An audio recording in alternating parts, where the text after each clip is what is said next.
Hi everyone, आज का इसी एपिसोड में हम एचडीएफसी फ्लेक्सी के फंड का फैक्ट शीट का फैक्ट चेक करेंगे। अभी जो मेरे पास जो फैक्ट शीट है ये 31 ऑफ मई 2026 के हिसाब से। तो जैसे कि आज का फंड है एचडीएफसी फ्लेक्सी के फंड है। एचडीएफसी फ्लेक्सी के open ended equity active fund है। ओपन एंडेड मतलब इनका कोई लॉकिंग सिस्टम नहीं है लेकिन एग्जिट लोड रहता है। इक्विटी फंड का मतलब ये है कि ये सारा पैसा स्टॉक मार्केट में लगेगा। एक्टिव फंड मतलब ये है कि इसी फंड को मैनेज करने के लिए डेडिकेटेड फंड मैनेजर रहेंगे और उसको एक्टिवली मैनेज करेंगे। स्टार्टिंग में हम देख रहे हैं कि फंड मैनेजर कौन है। देखो, फंड मैनेजर का रोल तो मैंने बता दिया कि इसी फंड में जो भी एसेट को एलोकेशन किया जाएगा, इसमें जो भी स्टॉक रहेगा according to the required stock को बेचेंगे भी और नया नया स्टॉक को खरीदेंगे भी। तो इसी फंड को मैनेज कर रहे हैं मिस्टर अमित है। ये फंड को 1 फरवरी 2026 से इसी फंड को मैनेज कर रहे हैं। इनका जो टोटल एक्सपीरियंस है 19 साल से ज्यादा एक्सपीरियंस है।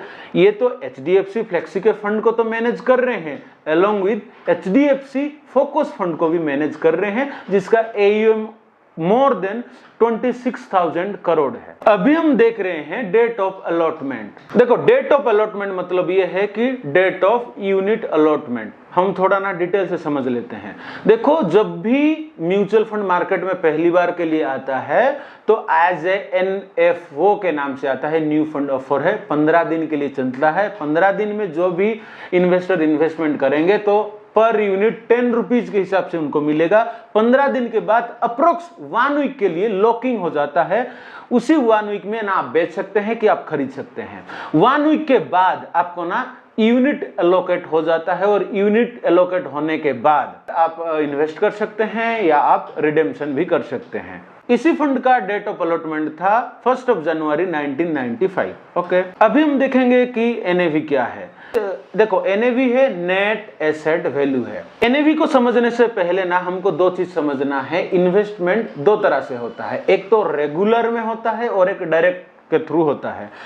आप किसी फाइनेंशियल एडवाइजर के थ्रू आप इन्वेस्टमेंट कर रहे हैं तो आप रेगुलर में आप इन्वेस्टमेंट कर रहे हैं, और आप डायरेक्ट आप इन्वेस्टमेंट कर रहे हैं मतलब आप डायरेक्ट आप इन्वेस्टमेंट कर रहे हैं। ओके, जो लोग रेगुलर में इन्वेस्टमेंट कर रहे हैं तो उनके लिए यूनिट का प्राइस है 1939.11 रुपीज है, और जो लोग खुद डायरेक्ट इन्वेस्टमेंट कर रहे हैं तो उनके लिए 2132.088 रुपीज है। ओके, अभी हम डिस्कशन करेंगे एसेट अंडर मैनेजमेंट AUM। इसका मतलब यह है कि अभी तक इसी फंड में कितना पैसा इन्वेस्टमेंट किया गया है। हम देख सकते हैं कि सिंपल सा 1 लाख करोड़ रुपीस से ज्यादा पैसा इन्वेस्टमेंट किया गया है। अभी हम डिस्कशन करेंगे कि क्वांटिटेटिव डाटा क्या है। देखो, जैसे कि मैंने बताया, ये एक एक्टिव फंड है, एक डेडिकेटेडली फंड मैनेजर रहेंगे और फंड को मैनेज करेंगे। तो ना उनका काम ये है कि रिक्वायरमेंट के हिसाब से कुछ स्टॉक को बेचेंगे और कुछ स्टॉक को खरीदेंगे। तो उनका जो टोटल इन्वेस्टमेंट का अप्रोक्स 10% को ना बेचे हैं या खरीदे हैं, मतलब उसको चेंज किया गया है 1 साल के अंदर अंदर। ओके, अभी हम डिस्कशन करेंगे रिस्क रेशियो क्या है। जैसे देखो, हम क्या समझते हैं, जहां हम इन्वेस्टमेंट करते हैं, हम पैसा कमाने के लिए करते हैं, वहां रिस्क भी होता है। और रिस्क के लिए ना हम रिस्क कैसे कैलकुलेशन किया जाता है म्यूचुअल फंड में, वो दिया गया है कि स्टैंडर्ड डेविएशन। देखो, स्टैंडर्ड डेविएशन ना इसी साल का रिटर्न और आने वाला साल का रिटर्न ना वो कंपेयर करने के लिए होता है, यानी कि वो कितना कंसिस्टेंसी रहता है, उसके लिए स्टैंडर्ड डेविएशन।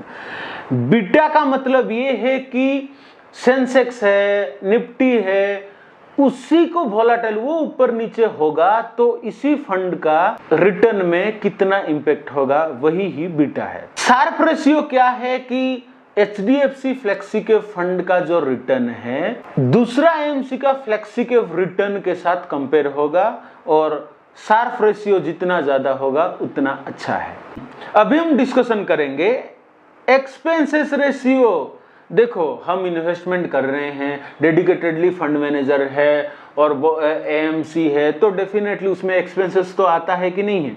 तो एग्जैक्टली उसके लिए रेगुलर में आप इन्वेस्टमेंट कर रहे हैं तो आपको एक्सपेंसेस देना पड़ेगा इतना 1.27% देना पड़ेगा, और आप डायरेक्ट में इन्वेस्टमेंट कर रहे हैं तो आपको 0.68% आपको एक्सपेंसेस रेशियो देना पड़ेगा।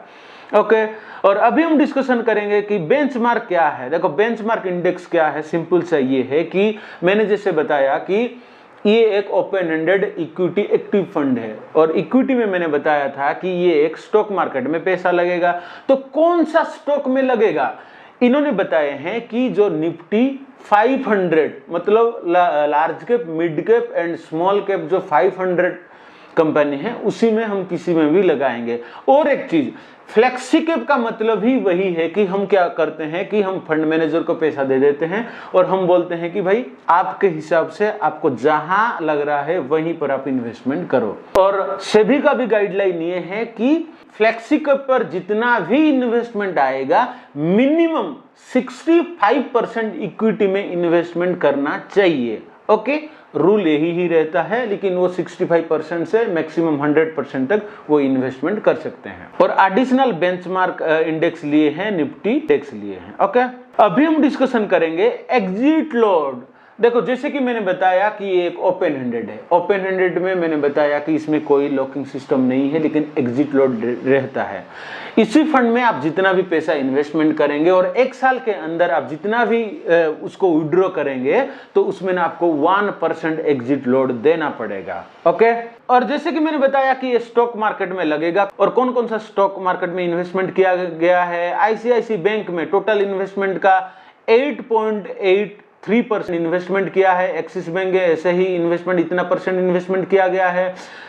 एचडीएफसी बैंक में 6.48% इन्वेस्टमेंट किया गया है। स्टेट बैंक ऑफ इंडिया, ऐसे करते करते टोटली इक्विटी में 92.71% इन्वेस्टमेंट किया गया है। जैसे कि मैंने आपको बताया था सभी के रूल हिसाब से मिनिमम 65% तो इक्विटी में होना चाहिए, यानी कि स्टॉक मार्केट में होना चाहिए। उसके बाद डेट में और सारा इंस्ट्रूमेंट में करके ना 100% ये लोग इन्वेस्टमेंट किए हैं। अभी हम देखेंगे कि industry allocation of equity holding. Banking sector में मोर देन 30% से ज्यादा इन्वेस्टमेंट किया गया है। ऑटोमोबाइल सेक्टर में मोर देन 9% इन्वेस्टमेंट किया गया है। फार्मास्यूटिकल एंड बायोटेक्नोलॉजी में मोर देन 7% से ज्यादा इन्वेस्टमेंट किया गया है। ये आप देख रहे हैं, ये सारा एसेट एलोकेशन है। अभी हम डिस्कशन करेंगे एसआईपी परफॉर्मेंस के बारे में। एक आदमी ने 10,000 रुपया हर महीना इन्वेस्टमेंट कर रहा है, उनका क्या रिटर्न बना है। ओके तो स्टार्टिंग में जब से ये फंड आया है तब से एक आदमी ने 10,000 एवरी मंथ इन्वेस्टमेंट कर रहा है, तो उसका क्या बनेगा कि वो अब तक इन्वेस्टमेंट किया है 37 लाख रुपीस है। और आज ऑन 29 ऑफ मई 2026 के हिसाब से उनका जो पैसा बना है अप्रोक्स 21 करोड़ से ज्यादा पैसा। Oh my God. ओके और जो आदमी 15 साल पहले शुरुआत किया है तो उनका क्या है, टोटल इन्वेस्टमेंट हुआ है 18 लाख है, और उसका जो रिटर्न बना है 64 लाख। जो आदमी 10 साल पहले 10,000 का एसआईपी पर मंथ के हिसाब से इन्वेस्टमेंट किए हैं तो उनका जो इन्वेस्टमेंट हुआ है 12 लाख है, और उनका जो रिटर्न बना है 28 लाख है। जो आदमी 5 साल के पहले से शुरुआत किए हैं उनका जो टोटल इन्वेस्टमेंट हुआ है 6 लाख रुपीस है, और उनका रिटर्न बना है 8 लाख से ज्यादा। जो आदमी 3 साल से इन्वेस्टमेंट कर रहे हैं उनका जो टोटल इन्वेस्टमेंट है 3,60,000 है, और उनका जो रिटर्न बना है मोर देन 4 लाख। और जो आदमी 1 साल से इन्वेस्टमेंट कर रहे हैं उनका तो टोटल इन्वेस्टमेंट हुआ है 1,20,000, और उनका जो रिटर्न बना है 1,16,000। क्योंकि पिछले जो 1 साल से मार्केट थोड़ा डाउन है, इसी के कारण ना ये थोड़ा डाउन है। ओके और देखो जब से आया है फंड 20% का रिटर्न दिया है, 15 साल में 15%, मोर देन 15% का रिटर्न दिया है। 10 साल के अंदर अंदर मोर देन 16% का रिटर्न हुआ है। 5 साल में 14% से ज्यादा रिटर्न हुआ है। ओके और देखो ये जैसे कि एक एक्टिव फंड है, और एक्टिव फंड के लिए ना ज्यादा एक्सपेंसेस रेशियो भी थोड़ा होता है as compare to the index fund.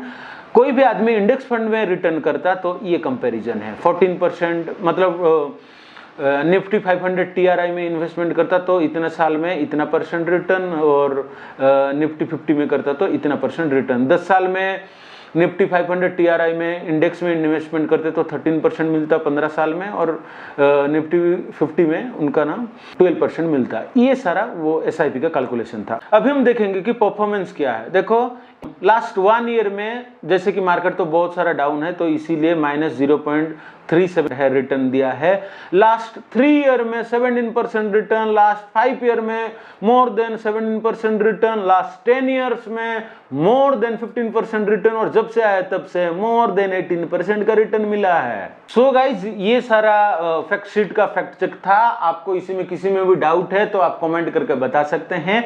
Next episode में और दूसरा एक फंड के बारे में हम चर्चा करेंगे। देखो ये कोई फाइनेंशियल रिकमेंडेशन नहीं है। जिनको लॉन्ग टर्म में इन्वेस्टमेंट करना है, मोर देन 5 ईयर से ज्यादा जिनको इन्वेस्टमेंट करना है, ये इस ऑप्शन को चूज कर सकते हैं। जिनको शॉर्ट टर्म के लिए चाहिए और तुरंत पैसा चाहिए, उन लोगों के लिए ऐसा नहीं है।